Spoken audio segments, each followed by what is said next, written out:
The Miami Heat came into Tuesday night's game against the Bucks 4-3. Those 3 losses coming by a total of 6 points, including Saturday night's buzzer-beating loss to the Celtics, a game in which they allowed 111 points, and LeBron James blasted the team's defensive effort. Chris Bosh said watching tape of that loss was embarrassing. So how would the Heat respond against the Bucks? And how would the Bucks respond when they saw what the Heat had going for them? And LeBron James and Miami got out of the gate quickly.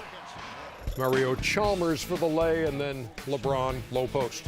It's easy to get out the gates early when you see LeBron passing out of the post and then being aggressive in the post. That's why he's the best player in the game, so versatile. You know who had 19 points in this game for Miami? Michael Beasley. Oh. And they're up by 9 after 1. Here's a fancy pass, Greg. Oh. The old banana in the tailpipe?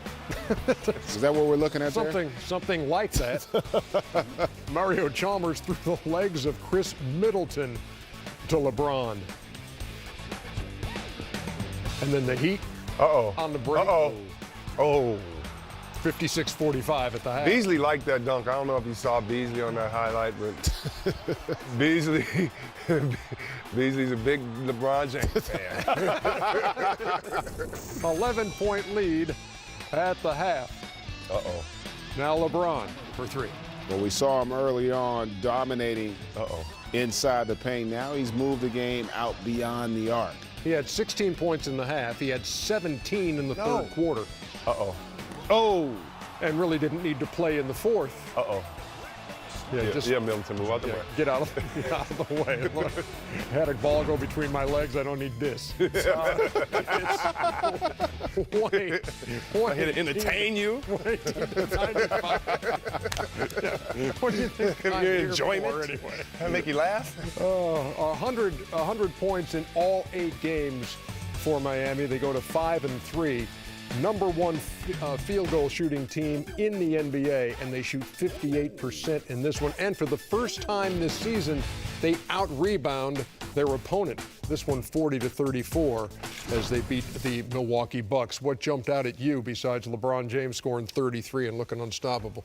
Really, it was about the way he scored it. And this is a game where they decided, you know what, we're going to start to exploit him on the interior. And you take a look at where he plays the game to set the tone for the Heat early on. Below the foul line and early in the shot clock, before the Bucks have a chance to set their defense. And the Heat did a great job of recognition there, able to get those easy baskets. But that means he's got to be a rim runner. And we talked about the versatility.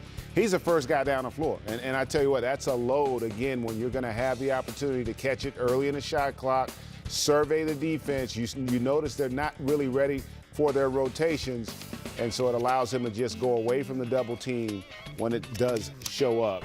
Just really unbelievable. And then now he's got his rhythm, and you can see the Bucks are a bit confused because earlier he was spending all his time on the interior. Now he's shown the ability to step out beyond the arc.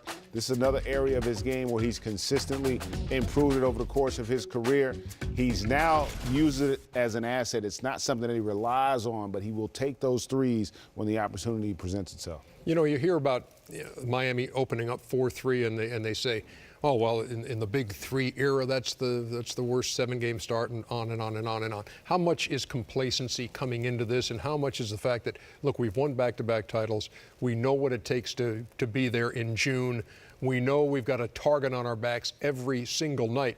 Can't get up for every game, can you? Or do you rely on, or do you fall back on that excuse at all? No, I don't think they're falling back on. I think it's just the reality. They can't get up for every game, but they played the most games in the last 2 years. So their bodies are the most tired. They have the least recovery time. So I think you really have to look at it like they're the most tired because of their schedule over the last 2 years, and they'll figure a way to get back in this.